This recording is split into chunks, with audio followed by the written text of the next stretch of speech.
I feel like we're kind of witnessing like the death of the Hollywood action star.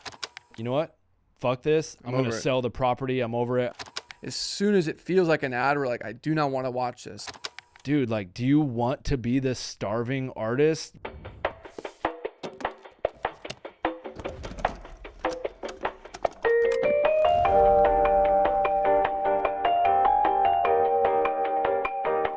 All right, welcome back to another episode of the No Late Fees podcast. I think today, I don't know, we were kind of riffing because we just shot a short film about a week ago, and being in film production mode in LA just really had us thinking about like the current state of the film industry, maybe as a whole, but maybe more like zoomed into Los Angeles because we have our film studios here. I live here. You used to live here. So yeah, maybe we can kind of just touch on that. And I think the disclaimer is I know we, are in the film industry, maybe not as much as certain vets who are like working every day, every weekend on like big shows and TV shows and stuff. But I think we're like 1 degree away because we do have the film studios. We still do work in production. So I think we have a unique perspective on like, at least like where the film industry is at in 2025. And yeah, I guess we could just kind of have a conversation about that. You know what I mean?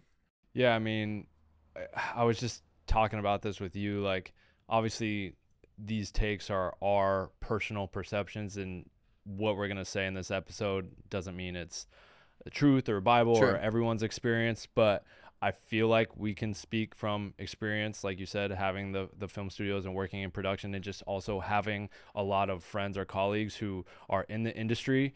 I can't tell you how many messages and or conversations that we've had with other industry people who have come through our studios, or that are location managers that rep our locations, or we're friends or 1 degree of separation, or we work on set and just talk about, oh yeah, how are things? And they tell us how things are going for them. Like it feels like there's just been an evaporation of opportunity, at least in LA. That's a good way of putting it.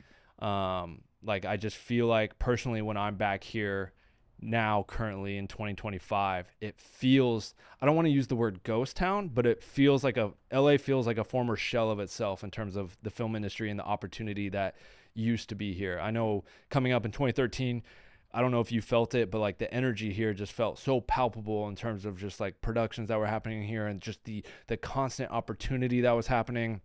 And I know that's maybe because we're like more like really kind of entrenched in like trying to make a name for ourselves in the industry, and we're so like intertwined with different people and people that were like working and grinding, and now we kind of more like sit back, so to speak, with like running our film studios and working on Prism lens effects and creating products, and then working on our own passion projects on the side. So we're not as like engrossed or ingrained in like the current, I guess, like crew and people like hustling and grinding in LA on productions. But yeah, just from conversations I've had, and just with the way the studio's booked now, and to like even the house, which I'm sure we'll touch on in a minute, the house that I bought here in LA a year and a half, close to 2 years ago, that like ultimately I just literally sold, and I'm moving out of, as of today, have moved out of.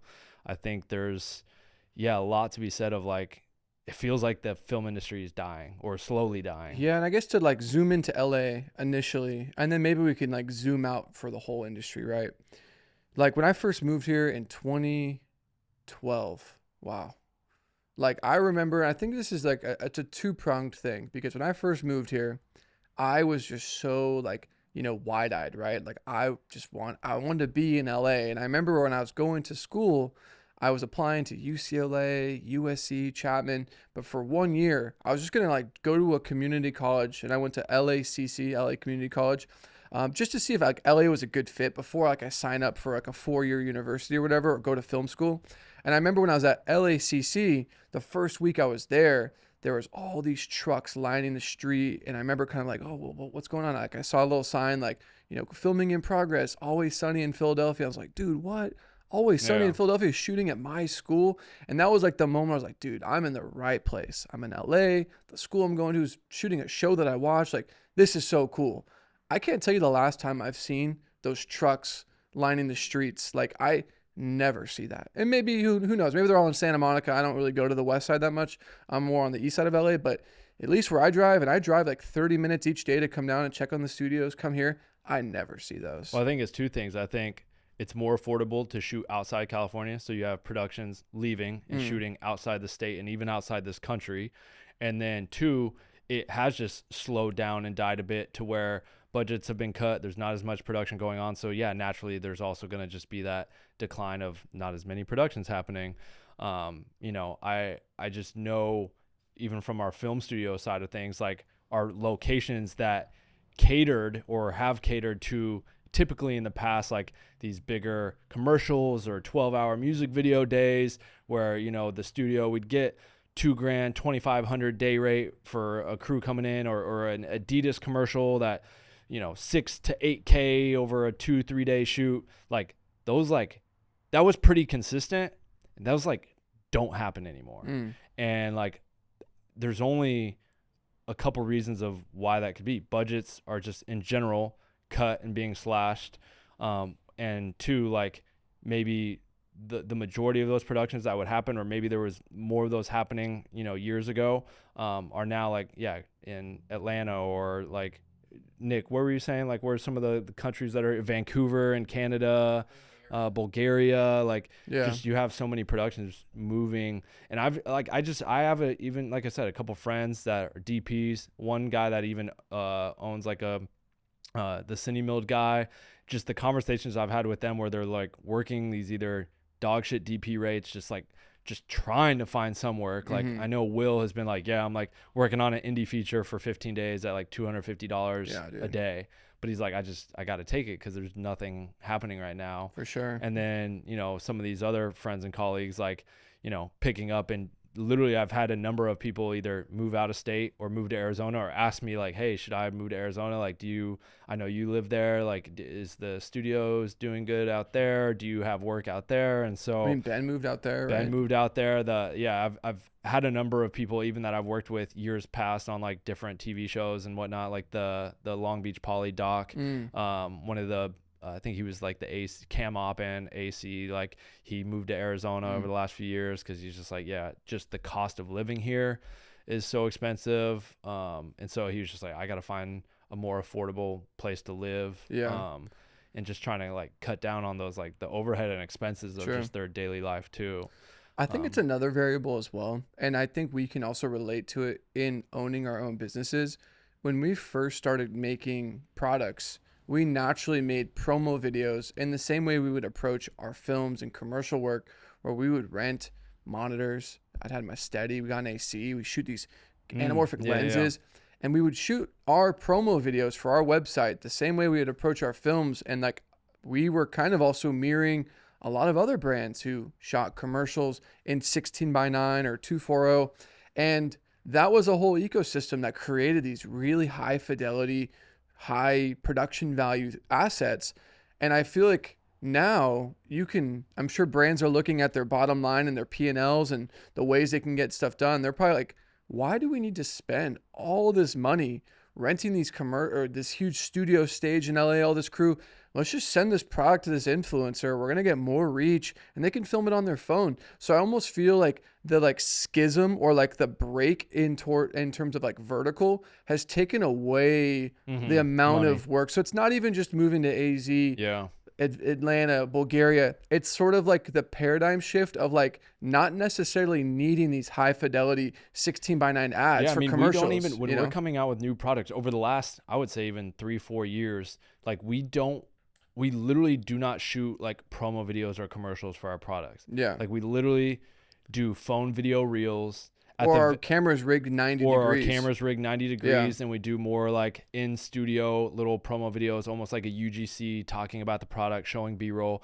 But we do not spend the money or budget to go shoot a commercial or promo video because there's just no ROI on it, because people are so used to being sold and know when they're being sold something, they just skip the ads, go through it. Like they don't want to feel like they're being sold to. Like we've lived through that, and we're now in this era of just like people want to feel like they're watching a story, learning something organically or finding out this new tip or trick, and then they'll buy into it. So like for us, even like the best performing stuff is literally just like iPhone BTS and then like showing the result. There's like a whole thing about that, right? Because you made a good point. the second something feels like an ad, we almost have like a knee jerk reaction. It's like, I don't want to see this right now. You know what I mean? Because I think Yeah. we grew up as kids where we literally, our favorite TV shows had ads in between the shows. So you'd be watching a 60-minute episode of American Idol or Survivor, and it'd be like 18 minutes of ads. So like, as like a youth, we know what an ad feels like. As soon as it feels like an ad, we're like, I do not want to watch this. And we live in a world where you can skip ads on YouTube, scroll past ads on Yeah. Instagram. So like, we just don't want to see ads. So I think even like if people can sniff out like a 16:9 thing that feels super polished, they're like, I don't even really want to watch this.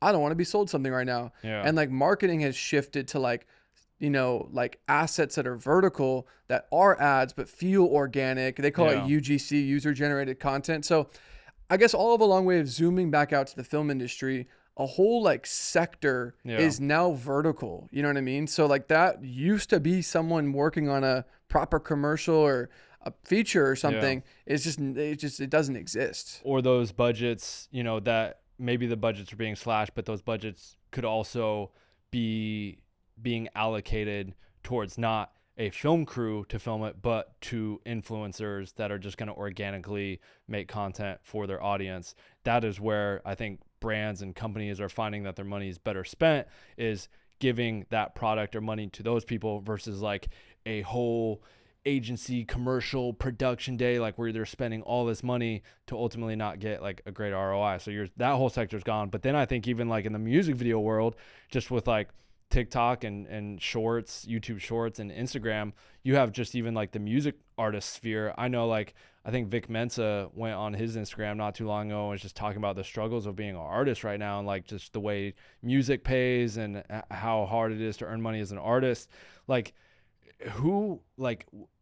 we used to watch music videos all the time, and you had the era when music videos were on TV and you had these big budgets, but like there was also less access to be able to go create your own content, music videos. Like you had to have a budget and a crew, but now anyone can make music, can make content and put their music. So now there's this oversaturation of just content and people constantly consuming. Like, so you spending all this money on a music video that someone's going to just like, it's going to pop up and like, scroll. It's like, it just doesn't make sense. And so I think even, I can't speak too much to the music artists, but I have friends that are music artists that are like, I know are struggling with like, how do I want to be seen as an artist and I want to get my ideas and make, music videos and stuff, but it's also just not worth my time or money. Mm-hmm. But like, that's also like, that's part of being a music artist. Like, I don't want to just make TikToks and I don't want to, but like, that's kind of what you have to do. Yeah. So it's like, but now you have that whole struggle with them, but now you have that sector of people who are like,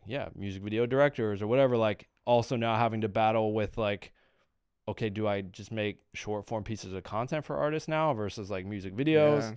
Or I don't know. It's tough. And so I just have personally seen it over the years as someone who came up directing music videos myself, that kind of, I don't know if the right word's window, but that niche of like music videos getting like smaller and smaller and smaller, and like this need for like short form content getting larger and larger. And I'm like, dude, I don't want to like direct short form content for music artists. Like I'd rather build my own company and work on my own companies and brands and create the studios and work on my own like narrative projects and ideas. And I think that's where our focus, like coming up as music video directors and DPs, has like shifted. And now we don't do that stuff as much anymore. But I know work is hard to come by for a lot and I don't of know that people. I have like the answer either. I just think we're speaking to something that we're witnessing and we're seeing happen in real time. And I think for me, like where it really hit home is it's one thing to like see less script trucks and vans on the streets and like, oh, like, where's the film production? And to hear on Instagram that things are slow in film school. And when I actually first moved to LA, there's this rental house I've been going to since I moved down here. Funny story. I literally went to this rental house. I literally looked where to rent lights because I had a big music video and I walked in. It's called Wood Nickel. And they've taken care of me for years, like since I came down here. And it's giant warehouse, and they have C-stands for a couple bucks. Their prices literally on their website said they haven't changed since 1996. Like they are the most affordable, most economical rental house that you can think of, right? So knowing that, like you would think, okay, like no matter what's happening in LA, you'd think like the most affordable, most accessible one would be at least doing decent, right? We went in to rent a couple things for our short film, some stands. I think we got mostly grip gear. I walked in and all the lights are off. I was like, oh shit, is it even open today? And I walk up to the front, no one in there. One person, I was like, oh shoot, you guys having like power outages? And she was like, no, like it's just slow. Like we're keeping the lights off to like save electricity. And I was like, oh my gosh, like it's That's grim. like that. You know what I mean? Like, holy shit. It'd be one thing if you were like the creme de la creme, like every piece of gear is mint. It's like the more luxury one. If that one was feeling the pinch or the squeeze, I'd be like, that makes sense. Like they're the one that no one can really afford, like the premium one. This is the most like ubiquitous rental house Yeah. that everyone knows of. And I'm like, they're struggling, you know? And I'm like, damn, you know what I mean? So I'm sure if you're listening to this and you're in Atlanta, you could probably relate. There's probably that one rental house, that one fixture in the community that everyone goes to. And to see them really struggling, I'm like, that's just crazy. You know What what I are mean? what are the small things that could help bring life back to it? Is there anything at all, or are we just kind of on this constant downhill trajectory of like They need to ultimate like make it destruction? Like, easier to shoot in Los Angeles. You have to realize, and this is going to just be like a little film history, and I don't know, I always kind of enjoyed it. I might kind of butcher some of it, but the main reason like a lot of filmmakers in the early like 20s during like the silent era or even sooner came to Los Angeles was because we had like amazing weather. And this is before you could have like big film lights. They would just shoot during natural light. They would literally build barns where they could like move and control the light by opening the skylight because the lighting and the weather is so great. So like from like a ecosystem world, like this is an amazing place to film. You yeah, have the beach in 2 hours, you have the mountains, 2 hours north, you have Death Valley, you have the desert. You could do anything here. right. And then there's also the ecosystem. You have all the studios, the rental houses, the crew, the gear. Everything is set to succeed. I just think like the bureaucracy of the way California, unfortunately, is being Yeah. run in that sector with Film LA, permitting, incentives. It is driving the people who have money can get more in front of the camera if they go elsewhere, which is a shame. It's Well, a real shame. I think you're spot on with that. But then to further echo that, I think a lot of the bureaucracy is also driving businesses out. Mm, You know what I mean? Like, I mean, I could speak to that with my own film studio, the Eclectic West. I had a 40-acre film ranch in Adelanto, mm-hmm. 2 hour and a half, depending on where you're from, of north of LA. And it got to a point where the local just government kept finding me for not, being The way it was zoned or zone something. commercial and wanting to get crews to get permits and all. And they kept like taxing me and finding me and doing these things. And they then gave me the steps of like, okay, you need to do this to get solidified here to run as a business, da, da, da. And like, while I would be trying to take those steps that they were feeding me, they would, a couple weeks later find me. And just like, it got so just frustrating. It became such a headache. I was just like, you know what? Fuck this. I'm going to sell the property. I'm over it. I've had the property for 5 years. I've shot a bunch of stuff here. It was home to over 500 productions. But it's time to go. Yeah. I can't deal with this anymore. And it's sad because California drove what was this really cool film location and business for all ranges of production, specifically, low indie budget filmmakers, photographers, to have a really cool place to shoot that didn't have a lot of red tape. It gave them access to like a really cool spot. And now that's gone because of the bureaucracy and them driving me out. It's really sad. And look, I live in California, born and raised in Northern California, live in Southern California in Pasadena. This isn't going to be a dunk fest on California. I think California is amazing. Yeah. I think the people who are in charge of at least the aspects of law or permitting that affect the creative industry need a wake up call. You know what I mean? Need to see the writing on the wall. Like I see on like Facebook Marketplace, people fire selling gear and just saying, hey, I never thought in a million years I'd be selling these lenses that I've spent my whole life curating. This one from this I got to sell them or I'm going to lose my house. And I read that, I'm like, holy shit. You know what I mean? It's like, that's insane. You know what I mean? Like, I don't know. Yeah, I don't know like what the solve is. It's just well, do you think these crazy. people in the government, like, and just some of these entities, like, they don't have any skin in the game, right? Or don't, like, there's no, they sit behind, look, I'm not like super knowledgeable on like a lot of the Sure. legalities behind all this and like the laws and whatnot, but to me it just feels like they don't have any skin in the game, and they just feel like they're doing what they, I don't even know, like they're just Yeah. doing what they think is right or whatever, but it's not, because they're not entrenched in it. And like even like to the whole film LA permitting thing, I know producer Patrick was like fighting hard on like just like their renewal of their It just like contract auto with the renewed city, and without just like like a, yeah. just auto renewed. And film LA like is just it's not it's not conducive for bringing production and work to LA. Like it makes it very hard. I know even for our own short Yeah. film to book one location for my personally financed short film, to book that location, get the permitting, have the Film LA survey done, to get there was another fee attached onto You that. get to get a The lifeguard and a application, I had to get monitor. a lifeguard and a monitor, and then the actual fee to the location. Like I had to spend like 8 to 9 grand all in to go shoot at this location and get this permitted process to where I could go shoot there. And like, dude, that was a personally financed thing. Like there goes so much of my budget, which hurts my pocket, but I also then have to scale back other crews like rates, like call in favors, like, hey man, like, Or just I cut don't crew positions. cut Like, crew dude, we can't positions afford entirely. this second grip you needed because I don't have budget it for went to that. Film LA. Yeah. You know what I mean? And those are like the little things that like, I don't know if they like realize like all of that, bureaucracy and all of those little things and all these little fees they're tacking on, like it just really hurt, opportunities and jobs for creatives and filmmakers. Yeah. And the permit application fee or whatever, like the price is the same no matter if you're like a film school student needing a permit to shoot at our studio, or you're a Marvel studio shooting, in a, neighborhood or, For back sure. lot somewhere. So it's like, I don't know. It's crazy. And then obviously you have the dawn of just AI and Well, yeah, and I think I just saw like a headline. Might have, yeah, we follow the same guy, producer Patrick. He makes really cool like short form content that like breaks down what's going on in the industry, which is a cool way to like at least keep my finger on the pulse. Because I'm not reading like Newsweek or Hollywood Reporter. It's cool to like just have a creator like get the news from them. And I think he just mentioned that Ted Sarandos, I think that's how you say his name, like one of the new films on Netflix like used AI. like generative AI to make a CGI thing, and he was just like, yeah, like this would have taken months. It took this AI a couple weeks and like way more affordable. Yeah. And then they play the clip, and I'm like, yeah, this literally looks like CGI. Like I don't know what was artifice. Like it looks, like how there's, the Will Smith eating spaghetti. There's a level of jank that you're like, oh, okay, that's AI. I couldn't tell, so I was like, oh shit. Well, I think I saw something too. I don't know if I think it was Kevin Feige or Feige, the guy behind. How do you say it? I think Feige. Feige. Yeah. He was saying that on like the 3 of the last like kind of Marvel movies, I think it was Thunderbolts.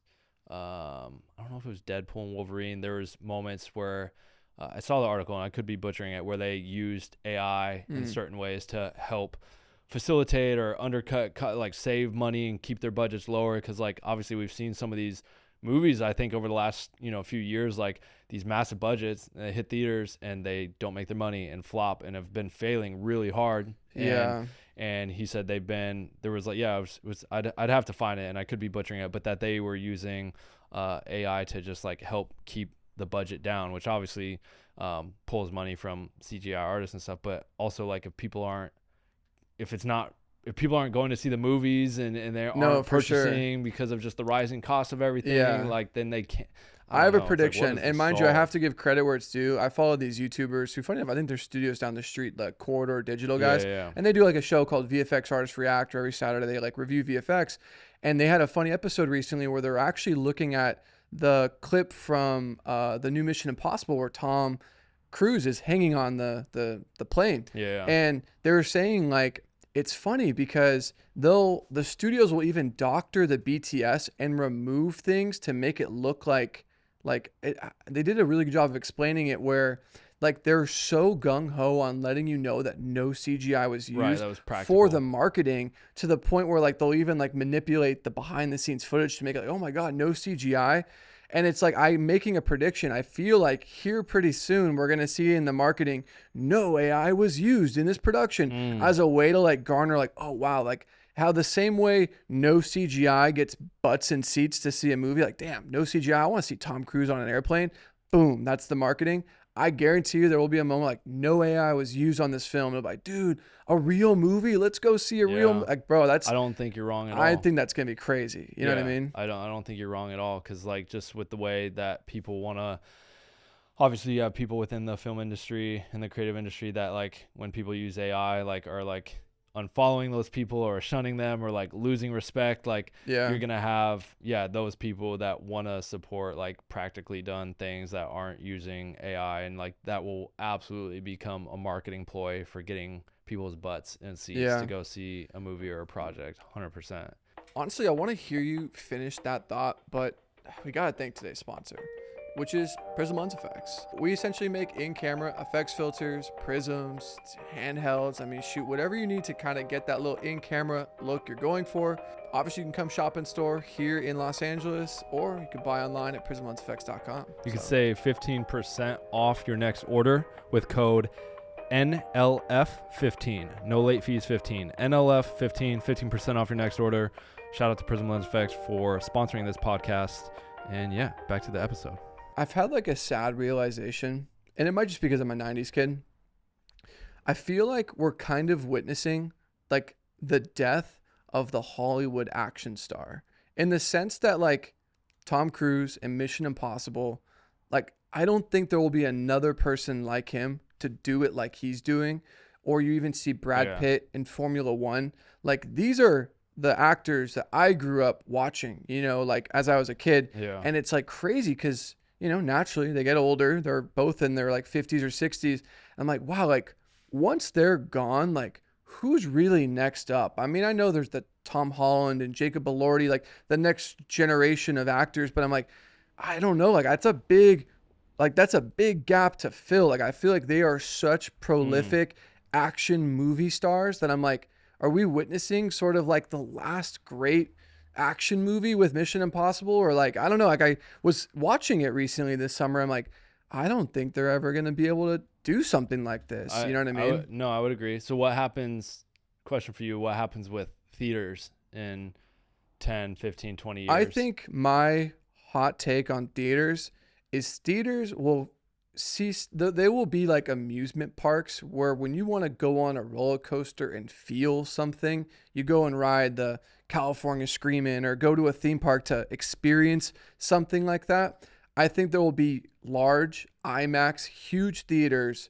that play only a few showtimes a day of like the biggest movies. Right. And everything I else mean, there might be still little small boutique theaters where you can go catch a little 824 or a little artsy film that got like very limited distribution. But I mean, dude, I just think that's probably the where they will exist is when someone wants to experience a, you know, the next Avengers movie or the next big action tentpole. Yeah. The movies I think will exist for that reason, but yeah, I don't know. I mean, I have a Regal near my house, and we have that like Regal Unlimited where we just pay, I think, like $25 and we can see as many movies as we want. So on like a random Wednesday, me and Jordan will be like, oh, let's just go see this movie. There's no one there. The parking lot's empty. The staff is just waiting around to like make someone popcorn. I'm like, dude, like how is this? So why do you think that is? Do you think we just have so much media that we're consuming on our phones and laptops now, just right at our disposal, that we just don't feel the need to go see a movie? Well, I Because think back then, when movies were huge, even, you know, prior to us even being kids, but us being kids, and movies were, I mean, you'd have to go wait in line for a full 24 hours to go see the, you know, Batman you Joker remember movie. that? I remember that. Like you literally had to go wait in line like the day prior, Yeah. or like to go watch this movie, and you stood in line, midnight showing. Like, it was a big deal. That doesn't happen anymore. Yeah. And so like I just feel like, yeah, is there so much media right at our fingertips on our phones, laptops, iPads, etc., that we just don't even feel the need to go watch a movie? You know, I think it is that was too. the escape. Now we have the escape right here. True. I think another part of it is too, is given that, you know, the demand is less, they need to increase their prices to stay afloat. And then it gets more And I expensive. remember seeing on like X or Threads, a woman in the comments was like, I can't even really take my kids to go see a new Disney Pixar movie without it being like over $100. 4 tickets at $20 a piece, popcorn, 10, $15, Cokes, candy. I mean, $120 for a family of 3 or 4 people to get tickets on a Friday night and some food, popcorn, drinks.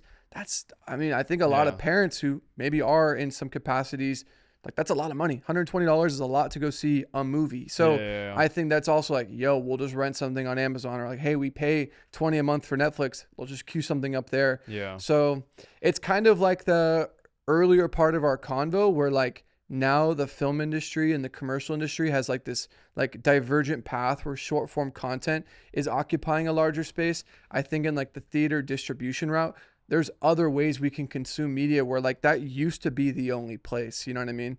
So, like, question for you then, like, someone who's like a film student right now, wanting to get into film and wants to pursue film, or they're, maybe they're not even in college yet, or they just film interests them. Like, it's like,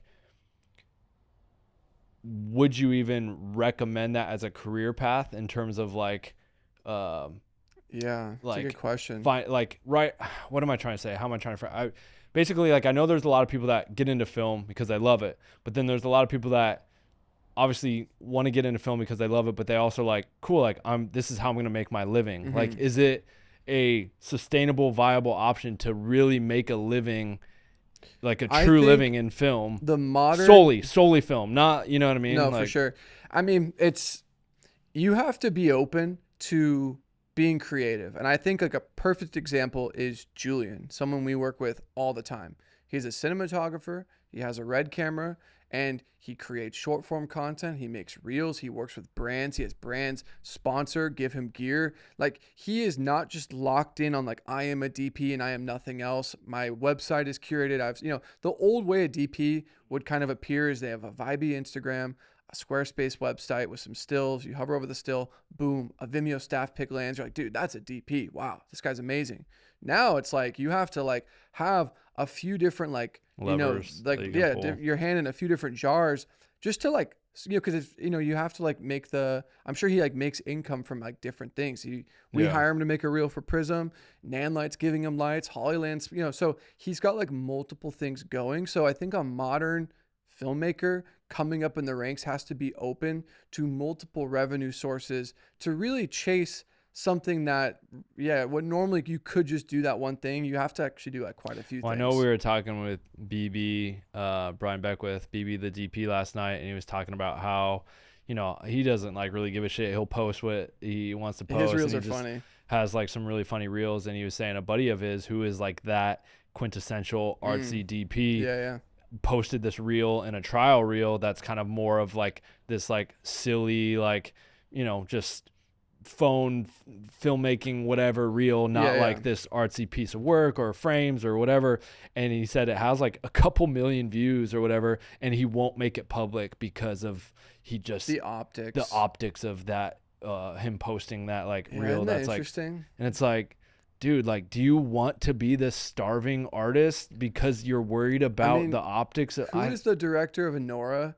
Sean Baker. yeah, He like famously has like no money and he won an Academy Award. Like even him, like the guy who won all the Oscars last year is like this air broke. quote like starving art. I mean, maybe by design, but I'm like, oh my God. Like I remember famously the winner of the best VFX for Life of Pi, they got on stage, they grabbed their award, and they're like, hey, by the way, we're closing our VFX shop because we don't have any money. Thanks for the award. And they like walked off stage. And everyone's like, what? I think it was called Rhythm and Hues or Wow. one of those. I might be butchering it, but it was like a what the F moment because you're like, they just won. Like, how could they be folding? And it just was a sign of like the implosion of certain parts of the industry. You know what I mean? Yeah. So, I mean, I feel like that's, uh, like, I want to give ourselves a little like credit and flowers. Like, I feel like we've always done a pretty good job having our hand in different pockets and stuff, and have never like, early on we like obviously like solely relied on just like,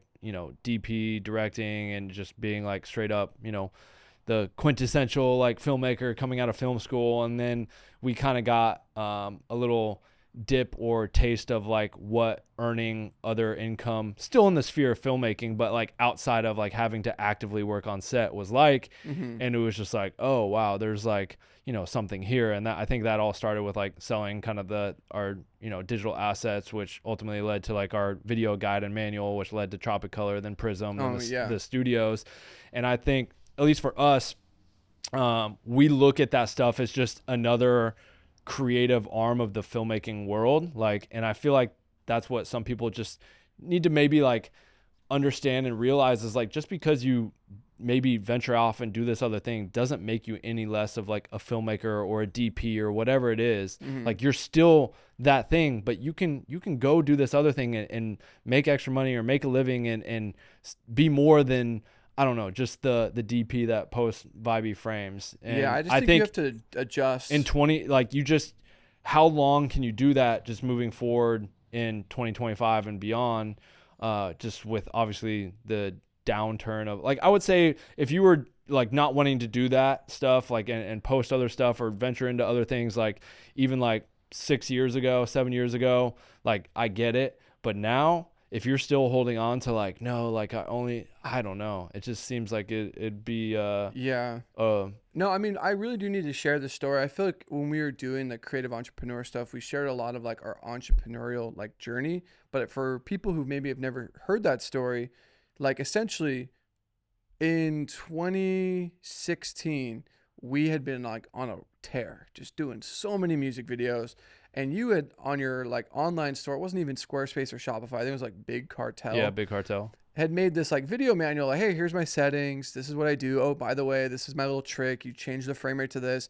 And me and you, like, mind you, had just done this giant tear of music videos, like freaking 200-300 over the last 5 or 6 years. And I was like, dude, let's make one of like all of our like tips, like an updated manual, but like I can imbue a lot of my cine stuff, we can talk, and literally we made that. And I remember we published it right around Christmas break. And I remember just over Christmas break, I'd be getting these like PayPal notifications from you. And mind you, it was a 20-80 split. And I remember you were like, bro, like I'm leveraging my audience. I'm down to collab, but like this is gonna be it's my, Yeah. JOP manual. I was like, all right, cool, whatever. I'm not gonna fight you on that. And even my 20% was like 500 one day, 1,000 another day. I thought it was a mistake. I was like, oh shoot, did you mean to add that zero? And you're like, no, like this is your like cut. So I can't even imagine what your 80% of that was. Yeah. But that's when it was like a huge unlock. I was like, I'm not even working. I'm up here over Christmas visiting my family, which is historically a pretty slow time in the freelancer world. Like November through January is Right. like ghost town.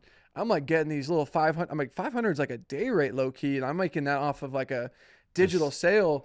And then fast forward, like yesterday, for instance, like studios are booked. Like literally, I had Lodge, I had like several other bookings before we even arrived. Barracks was booked. Like so, probably like a couple grand there. Literally, I logged into Shopify last night as we're ripping and running, doing product shots, like almost a $10,000 day. I'm like, dude, we're not on set, grinding, sweating, literally hustling. I mean, yeah. hustling in a different way, but I'm like, dude, that's such a I'm so like blessed that we discovered this like alternative way to make money in a unique time where Yeah. the old ways of making money are you exchange your time and your skill for a day rate. You exchange 12 hours and your knowledge as a cinematographer for X. And that only happens when you're asked to do that thing. So to create this separate thing that's not tied to time, you could be asleep at 2 in the morning and get a download from Tropic Color for $600 because they wanted to buy your whole store. And you wake up, you're like, dude, I made $600 at 2 in the morning. Like that is the craziest unlock. And I think I'd really challenge anyone if they really do want to be a cinematographer, explore making lighting breakdowns that you could sell on Patreon, LUTs for your Airy camera. Like explore the e-commerce world around your skill set. That's like the way to really be, I feel like, a modern filmmaker is Yeah. be open to being a little entrepreneurial. And mind you, I didn't go to like business school. We just learned this shit, Yeah. on our own. You know what I mean? I think the So one thing I would just add to that, I mean, you're spot on, but the one thing I would add is just like, you need to do something if you're going to do that that is completely that interests you, right? Like, it can't be like, I'm going to go start and build this random thing because I want to make some extra money yeah, on the like me side of making being a Lightroom filmmaker. presets is not. I don't know much about that. Like that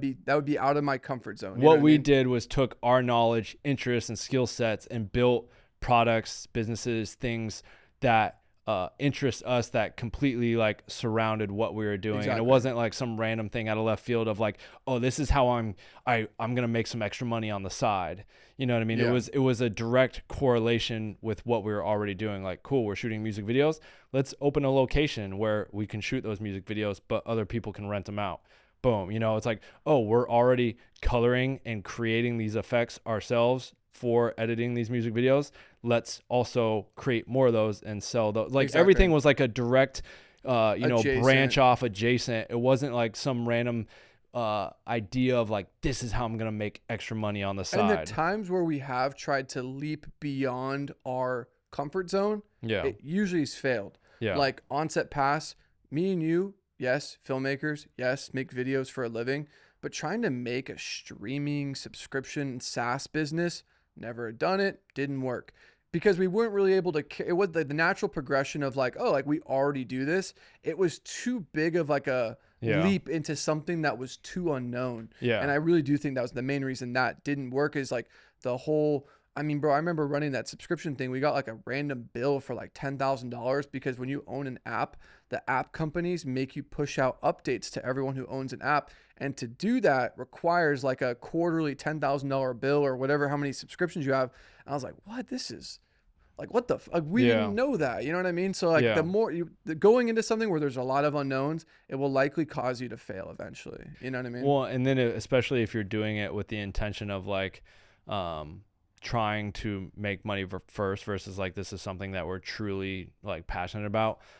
As soon as it gets tough like that, or you're hit with that bill, or you're hit with a roadblock, like, oh, how are we gonna figure this out? You're like, it's probably just easier if we just fold and close up shop and Yeah. just focus on this over here. So, Especially when you have another thing that's like winning or is more fun. You know what I mean? and I feel like even like, I mean, maybe he would feel differently, but I know we've talked to BB, the DP, in the past. Like, I think we really set the ground for like filmmakers wanting to open their own film locations. Like, you could disagree with me if you want, but I truly believe like we set the grounds for that. And we've gotten countless messages to be like, I opened our first film location because of you and you guys and everything, like, love it, da da da. And like, I know BB and his business partner kind of like branched out and started like doing film locations, but like they ran into a bunch of issues. And I know to this day, I think we were talking with BB and they kind of like, I don't know, dissolved that or folded on Yeah, I don't know that the because full extent, I don't. but he did share like some pretty like he was like, dude, I can't do. It was this. a lot. Yeah. It was a lot, and like he wanted to focus, and put his energy on like doing what he's great at, is being a DP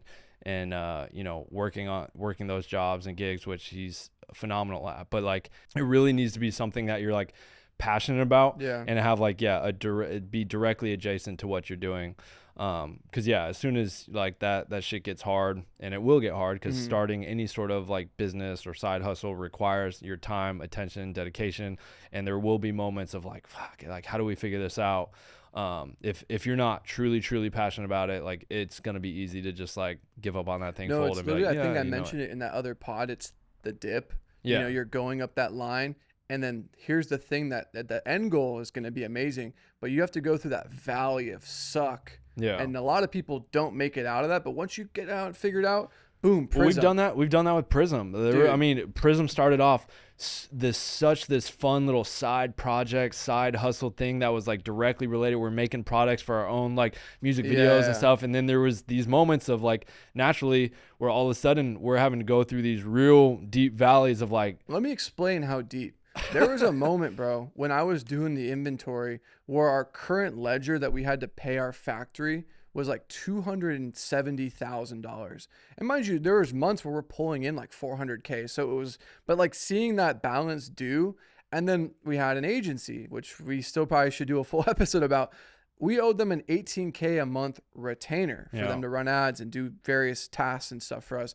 And so it's like, when you just see those bills due, and I just remember we were kind of being grateful driving yesterday. I think we were in the car. I was like, bro, remember like at the top of the month where they're like, because Shopify will hold the funds for a few days. So like if you had like a killer weekend, maybe you made like 20 or 30K, it won't like release to your like bank. And for 4 or 5 days. And I remember we would owe all these invoices at the first of the month, and it would always be like, yo, can't send it. Like, and now the invoice is recurring interest because it's not. And it was just like, dude, this sucks. Yeah. I do not want to do this.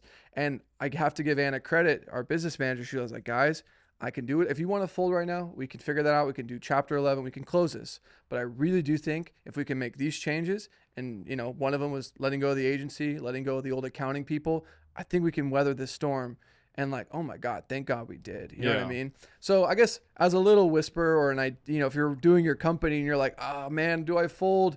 there, sometimes the writing is on the wall, but Yeah. sometimes if you can just power through that little dip, there is something really great for you on the other side. You know Yeah. what I mean? So, No, I would agree but I guess to 100%. kind of land the plane, I know we started talking about movies, but naturally that's kind of what led us to open up our businesses, because I think we saw the The the writing on the changing wall. times and the need to diversify. And I really do think in 2025, like if you are hell bent on being a cinematographer, there's nothing wrong with that. Yeah. I just think you need to like know and accept that you may need to do some other things to support your interests, like if that's little side hustles or you know short form content around what you do. I mean, it's a different time. And You know what look, I mean? well, I would agree, but also like not every like to put everyone in that category. If you're a DP, like you need to like be on the side making short form content. Like Yeah, you don't like making true. content. You don't like being in front of the camera. So to ask you to do something like that Yeah, true. is like not it's just not feasible. It's not gonna happen. It's not gonna work, right? So like if that's not you, you just have to think, okay, well, what can I do? What am I comfortable with? Or at least, yeah, maybe try and find a business partner to partner with that like is good at those things That's a that good point, you're actually. not capable of doing. But yeah, I think it is important just moving forward, like with the changing landscape in 2025, like as you know, a filmmaker, content creator, or whatever. I would say more so specifically filmmaker, like Yeah, trying to identify yeah, what is that other thing that you enjoy doing that you can kind of put some effort into when work is slow, because like naturally there's going to be ebbs and flows, right? You might have be on a big job for 15 days, indie feature, or like you have a run of a couple music videos, but then you go a week or two without work. Like yeah, what is that other thing you're kind of working on in the background that really like interests you, that you could see maybe like long term wise like building and growing? Because I know even for us, like we've talked about it, I think years prior, like do we really want to be 50, 60, 70, like trying to like work on set shooting I things? know. Like I would love to, and I always knew, even going into like before I had kids, like I wanted to be present and a family man and be able to be at home with my kids and not have to go work these grueling days on set and not see them. And like how reverse engineering that, it's like we need to own our own companies Mm-hmm. where we can own and buy our own time. Like and so True. like having Prism and the studios and these other things allows us to like work on what we want to work on when we want to work on it. But sure, like as a business owner, you also have a lot more responsibilities and pressure on your shoulder. So it's like, dude, there's pros and cons to For everything, sure. right? Like you're just because you go and start your own thing doesn't mean life is going to be great. You're actually probably going to have a lot more Oh just yeah. like financial pressure on your shoulders of like keeping that thing afloat, but it does award you the freedom to like choose kind of like your own destiny, if you will. Exactly. Like it literally gives you the keys to success. Where like as a freelancer, sure, there's things you could be doing, cold outreach, DM, maybe updating your website and reel, but you are beholden to that phone ringing and picking it up and be like, hey, are you available? And like literally just staring at that phone and it's not ringing and it's a week and it's a month and it's like this really long period of time. It feels like you lack the agency. You lack, like, I hate not being in control Yeah. of my outcome, at least with a business. Nail on the head. I don't want anyone watching. It's like, oh, do they make it seem so easy? Oh my gosh, there's been so many times and many businesses that have folded and that have failed, but not because like it was just because I think we were also doing a little too much. Yeah. But at the same time, like at least with a business, if you put in an amount, you'll get something out, either good or bad. But at least you own that agency. You own that, like, I know if I do this and launch this product, it will do this. I know kind of how the outcome. Yeah. Whereas a freelancer, it's like, oh my God, you're just sometimes beholden to so many other Yeah. variables beyond your control. You know what I mean? So, um, but Yeah. yeah, guys, I But appreciate the watch, the listen. I mean, we're having fun having these discussions and just being able to kind of like dig into our past and what we're currently invested in. I think the cool thing about No Late Fees is we are filmmakers. We're also entrepreneurs. We own several businesses. So like a lot of these conversations about different topics like are kind of from a bunch of different lenses. It's not Yeah, like a, perspectives. yeah, I think offers a really interesting perspective. And I know the next batch of these episodes want to get some guests in here, but Yeah. yeah, I think we just want to get a little momentum, get the pod back up and running. And now that we have a good formula, and obviously you guys are enjoying it, I think the next turn is getting some of our friends and directors and getting new perspectives in this. Yeah, You I know what mean, I I mean? think that's what I'm excited for moving forward. It's like obviously like we could talk about anything Yeah. for, for days. We could talk about movies, we could talk about past business experiences, film projects, this or Yeah. that, but I think like the next part that I'm excited for this podcast is just bringing in the different people that we are connected with in the industry, because we have so many relationships all across the board, from people that are high up in companies that have started their own businesses, or that are CEOs of different film businesses.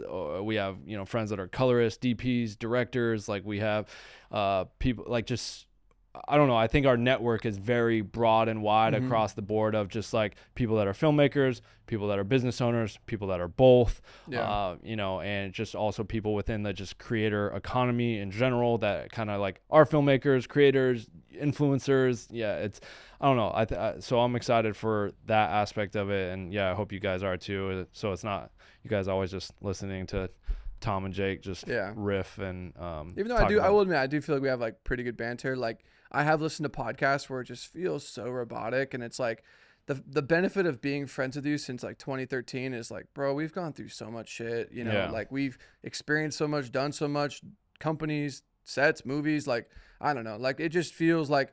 We chat a lot. You live in Arizona. I live here. There's a lot Yeah. of times I pick up the phone to like talk through a new product release. So we're always talking. So this does feel like just a natural progression of that. But no, I'm excited for the future of this pod. And yeah, thank you guys for watching, listening, and What guest should we get on? Like, if there's a guest or someone that you guys admire or watch or look up to, like throw their names that'd be cool. in the comments below, and we'll reach out to them and try and get people that you guys want to see on the podcast, not just people that Yeah. we feel like should be on here. So feel free to comment who you guys would like to see on the podcast so that we could reach out to those people. And again, because this podcast is for you guys, so yeah, let us know and we'll try and make it happen. Dope. See you guys on the next one.